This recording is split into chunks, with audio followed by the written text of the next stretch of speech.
Oh, man. All right, guys. It's a quick little live again tonight.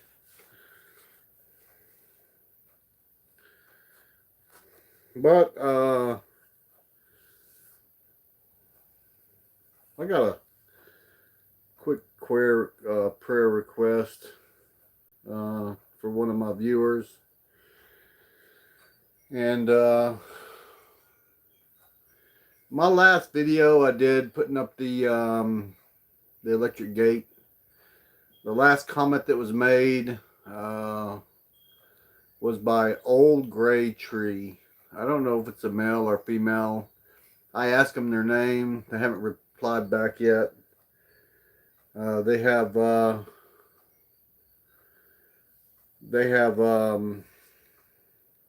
terminal cancer and also COVID. So I thought I would get on here and just ask for y'all prayers for them. Oh yeah, Suzanne, Old Gray Tree just left a comment on my last video. It's the last comment that was put up there. So, I could only imagine you have terminal cancer and then you get COVID. That would definitely be something hard to deal with. But yeah, hopefully they'll get on here and see this video and be lifted up by each and every one of y'all. I've been kind of just down today thinking about it. Oh, Sam White, man, what's going on, buddy? But anyway, this isn't one of my typical lives, Sam. This just, usually I come on here and try to have a little bit of fun. But I did all kinds of research today on stuff for y'all to look up, and I just couldn't get in the groove today, guys. But I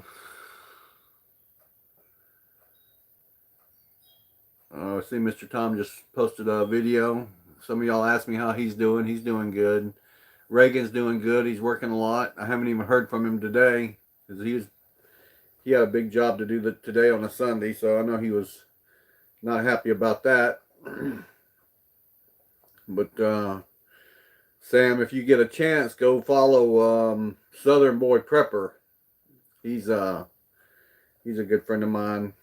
Him and his wife, and me and Teresa spent the holidays with him. But Old Gray Tree put a comment on my last video. It was the last comment made. I think I only had like 10 or 15 comments on there. But they're battling terminal cancer and have COVID. So, yeah, Southern Boy Prepper. When you get over there, tell him I sent you.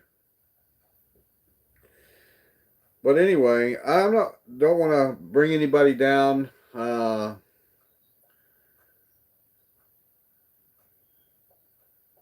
Yeah, it's sad. We need to do some prayers and kind of lift them up. I don't know if it's a guy or a girl.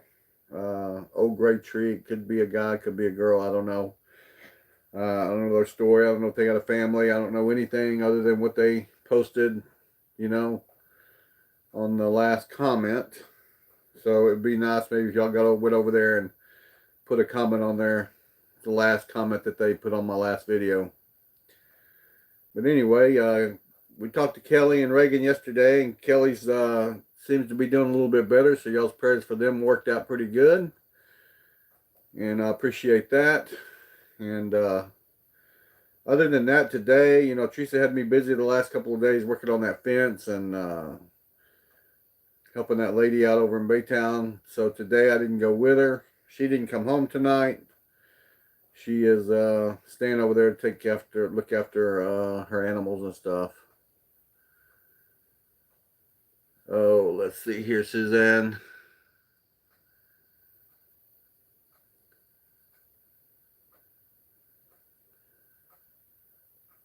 Yeah, I know prayer works. I know prayer works because the stuff that I had to go through last winter, and Mr. Tom asked his people to give me prayers, and all the doctors kept saying that they knew that I had lung cancer because one of my lungs had that dead spot in it, and it turned out it wasn't. So, I was preparing for the worst. That's the worst thing you can get, news like that, because you want to make sure everything is ready and prepared. I didn't want to leave Teresa by herself with not knowing how to do things. But anyway, guys, I looked up some fun facts for y'all tonight, but I can't remember what they were. But anyway, y'all have any questions for me or anything tonight? Get this ball rolling. Oh, Suzanne, my dad is doing really good. He sent me a message today. He sent me a message it's snowing. So I have a link on my phone to his camera system in his yard and his house. So I got on there and watched it snow because we don't get to see it snow here. And then it quit pretty quickly. But he said they're expecting freezing rain tonight. And I told him that was kind of yucky. Hey, there's Southern Boy Prepper. I know you've been busy, buddy. Today wasn't even a day for me anyway, Reagan. I have Teresa give me a list of things to do today, and I think I got 2 of them done. And I've been napping pretty much all day. I'll watch TV for a little while and take a nap, get up and walk outside for a few minutes, come back in and take another nap. Where are you at getting the 8 to 12 inches of snow? Kimmy's, Hall, Crafts, and more. Where are y'all located? We do not get snow down here whatsoever. Me and Reagan have been praying for snow, and we got a little sleet a couple of weeks ago or so, and that was it. That's all we got. My dad is in, Iowa. We say Iowa down here. Iowa. Yeah, my dad is in Indiana, Pendleton, Indiana. And it seems like they get snow several times a winter every year. He sends me pictures of it, but we don't get it here. I know they said on the news that Texas got a lot of snow, and it did up north. It got it an hour north of us. They had snow, but down here we just don't get it. And we're still hoping that we might get some this year. Sometimes in January and February we'll get some snow, but we haven't gotten any. Sambo, Southern Boy Prepper right here just commented. You can put a link up, Reagan, and Sam can click on it and go join your channel. He's a good guy. You'll see a lot of his videos with me in them, Sam. We did some crazy stuff while we was over there. I probably sent you some of them. But also, guys, the other guy that's in here that I'm talking to, Sam. It's been a pretty good while now. I think over a year or going on a year, but he got a kidney transplant. He was doing really bad, and then all of a sudden the kidney transplant, took, and he's doing really good now. So we said a lot of prayers for him back when all that happened. And so yeah, he's a good friend of mine too. I've known Sam for a long time. It's a funny story. How I met Sam was I used to be a member of this group in Southeast Texas, and all we did basically, we had a horrible name. It was a Facebook group, but me and Teresa chose the name, and it was horrible. It's still out there. Sam runs it now, and we couldn't figure out a good catchy name for our Facebook group. So me and Teresa's laying in bed, and she said, "Well, why don't you call it the Southeast Texas Hellraisers?" I started laughing. I said, "Okay, that's pretty catchy." So that's what we named it. And everybody thought we was a motorcycle group and all this other stuff. We weren't. Basically just helped a lot of people. With Christmas, we helped them with food, bills, auto mechanics, and it was all free. We never charged anybody anything. But I wanted to do a fundraiser for Christmas one year, and it was in August or July. We had a big meeting, and I can't remember how many people were there. It was a lot of people at this meeting. And we were tossing around ideas to have a fundraiser. And people kind of looked down on us in this town too until they realized what we were doing. And we got in a newspaper. If you even Google Southeast Texas Hellraisers, you'll see newspaper articles that we did and stuff that we did and all this other stuff. But so we were tossing all this stuff around on what we were going to do for this fundraiser to help Christmas. We were actually helping out a bunch of organizations for Christmas because I'm kind of getting off my story a little bit. The first time we did a Christmas deal, it was me and Teresa and some Hellraisers got together, and we decided to pick 10 families to buy Christmas for, and that was gifts for the kids, food for Christmas, Christmas tree, or whatever they needed. We were going to supply everything for 10 families. By the time Christmas hit, it was 27 families, and we were overwhelmed. And we had 2 Santa Clauses. Christmas Eve, it was me and another guy, and we went to deliver all these toys and food and stuff to these families, and money too. A lot of families needed money, and we got criticized for that. People said that we kept all the money. The people said that some of the money we were giving to people, they were posting pictures on Facebook of them going and getting tattoos, and it was just it wasn't pleasant. So we decided to choose some organizations to do the fundraiser for this year. That one year that I met Sam, and so we were in a meeting, and I don't remember if Sam was in the meeting or not. You have to confirm if he was or not. He's listening to me right now. But they were talking about selling candy. They were talking about mowing yards. It was all kinds of stuff, and nobody just had a good idea at all. And I stood up at the table and I said, well, let's have us a bikini car wash. And man, that turned the stomach of some of the females that were there and said it was degrading to women and all this other stuff. And I just kept laughing. And after everybody got done with their comments, I said, well, I didn't say we were going to have a bikini car wash with women. So a bunch of us guys, yep, we all got bikinis on and we washed cars. And we made a lot of money that day. We had the mayor came out, the county commissioners came out, the police officers come and got some of their cars washed. But that's the day I met Sam, and we all went to the bar. It was like a restaurant bar type thing after the bikini car wash to eat and get our drink on. And Sam was there, but he was sitting by himself over at a table by himself, all shy and so I went and, how I am, I love to talk. So, man, I just went and sat at the table with him, and that's how I met Sam, and we've become pretty good friends. We have a lot in common. And, but he moved off. He's not here in Dayton anymore. He moved over to Alvin, Angleton area.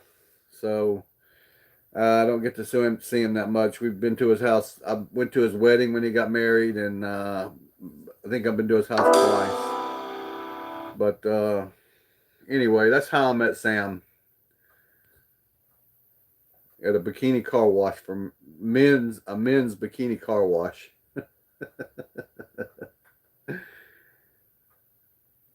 Hey Reagan, that would be a good content. Me and you'll put our bikinis on and we'll wash cars. That's how crazy I am. I have pictures. Actually, I think Teresa has the pictures. Hey, it's for a good cause. And we donated all the money to several organizations. Liberty County Bikes for Christmas. Dayton Police Department had a Christmas run, and something Haven, North Haven, or something that helps the little kids out. So we donated all the money and gifts that we got to those organizations. But we had a lot of fun doing it. It was a little bit embarrassing because I don't look good with shorts on, let alone bikini. But anyway, Sam did not participate, and I think he was. I think he was trying to stay away, far away from us as he could. But oh man, GBY less. Okay, I am old school, guys. Robin, I have no idea what GBY is. I know what I just kind of learned LOL and some other ones that Reagan's kids taught me, Zoe and Miley and stuff. I've heard them saying, I don't know what GBY is. Hey, South Florida. I'm in East Texas. Oh, God bless you. Okay, GBY. Okay. See, you had to type it out anyway, so you should have just done it in the first place. Oh, man. Oh, I apologize. I didn't give any notifications. Usually there's 2 or 3 people that I'll tell I'm going live, and Reagan is one of them. And my wife, Teresa, none of them. I didn't tell anybody. I just picked up the phone and went and read that comment again. If anybody knows who or how to get into touch with you get Reagan, did you actually see the pictures? But does anybody know who Old Gray Tree is? Or I've seen them on the chats and I've seen them make comments in the videos and stuff like that, but I don't know who they are, where they live. But they have terminal cancer and COVID. So we need to say prayers for them. And yeah, Old Gray Tree, if you're watching, we love you.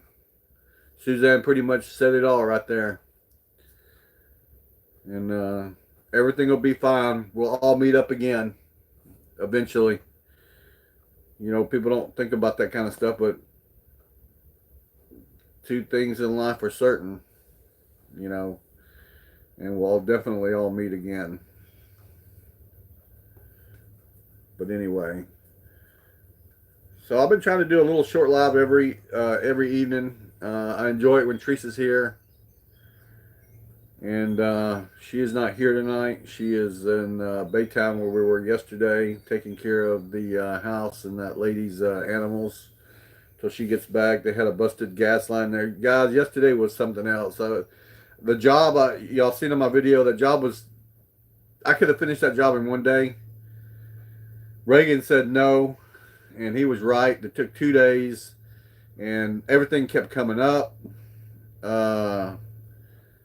I was working on the fence in the back, and I kept smelling gas, and the gas meter was back there. And Teresa goes, "Yeah, I told the lady it was quite some time ago that she could smell gas back there." So we finally got her to call the gas company, which is called Entergy in Baytown. They came out, and he found the leak in the meter. And he said the meter was installed in the 80s, so he put a new meter on and turned the gas back on, and it was still leaking, but we couldn't find the leak. We went all through the house looking for it and went back outside, and he found it was one of the pipes coming up out of the ground was busted under the ground. So they turned the gas off and took the meter out. I'm so glad we don't live in the city like that, because you have to get a permit to even dig up the old line. You have to get a permit and an inspector. So once you dig up the line, an inspector has to come look at it and measure it and make sure that it's 18 inches down.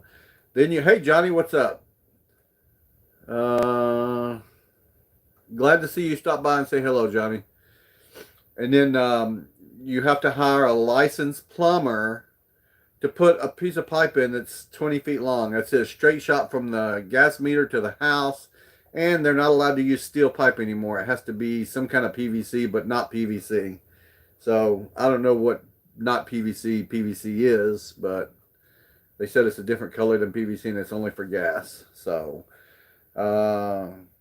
something that I could have done myself for that lady for under, I would say under $100. That's digging everything out, putting a new pipe in, and everything. I could have done for $100 myself or less. That's buying the material and everything. It's costing her $800.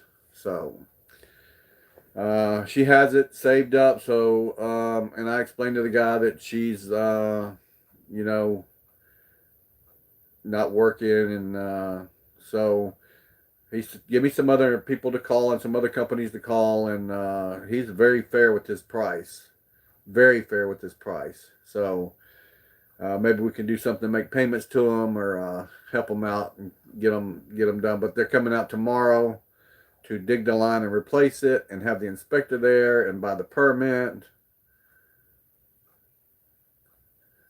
Oh, let's see here. Suzanne, Les, anyone else? No, that's it. Oh, I need to catch up on the comments. What's your thoughts on all those excessive orders?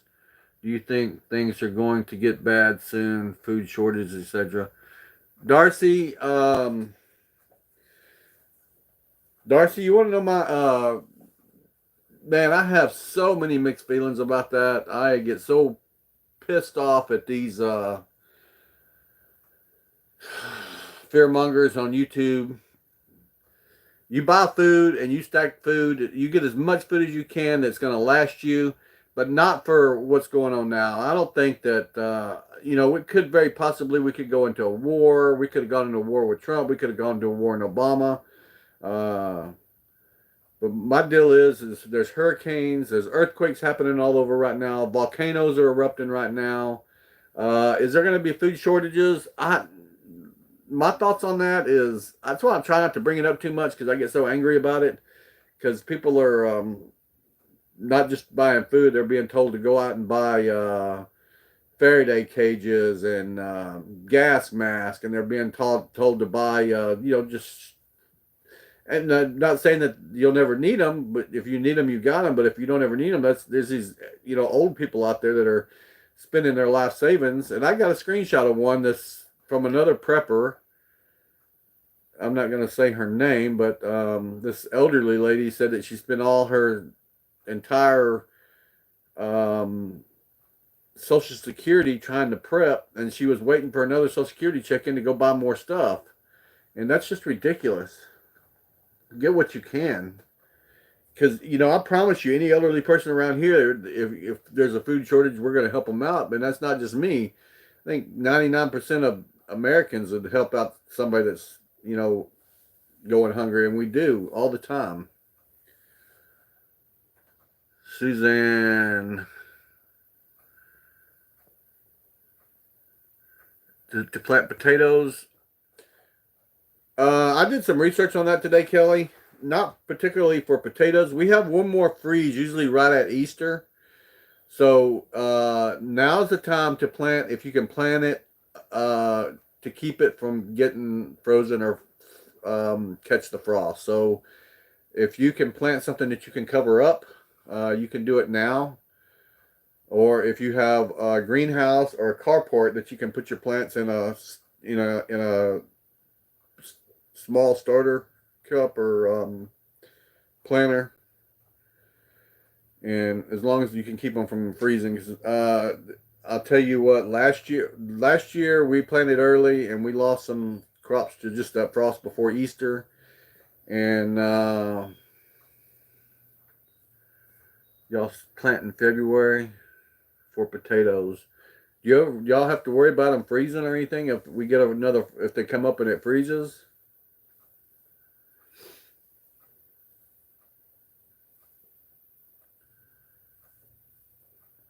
But I plant 27 rows of corn one year before Easter, and the corn was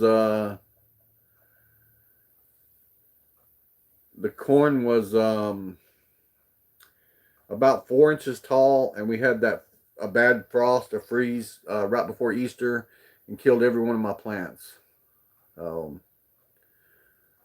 Snowing there now. Where are you at? Are you Colorado?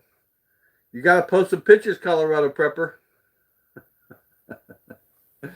Me and Reagan got to see this. Reagan got to see snow this year, even play in it. I didn't even get to see any. I went out there and tried to make a snowball out of a frozen sleet on the hood of Teresa's car, but it was already stuck to the car, so I didn't get to do anything with it. And for the people up north that snows a lot, I got a question for you. It looks like Christmas.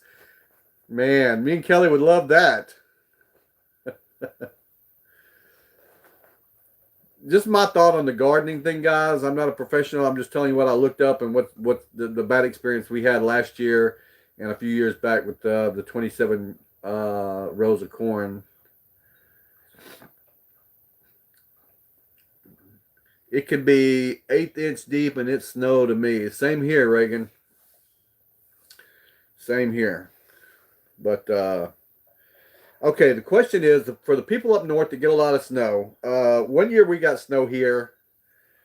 I guess it was about 10 years ago. My youngest daughter was still living at home, and we made a big giant snowball, big enough to fit in a gallon size a Ziploc baggie, a freezer baggie. And we put that booger in the deep freeze and froze it. And so I told her, I said, we'll have snow every winter here now because we can pull that snowball out from. But what happened was, in just a few short years, that snowball, it was real big. It shrunk down to just small like that. I don't know what caused it to shrink. It was in a freezer, a Ziploc baggie, or why it did that. So I don't know. If y'all can answer that question. That's kind of weird. I swam in the snow on the Pikes Peak.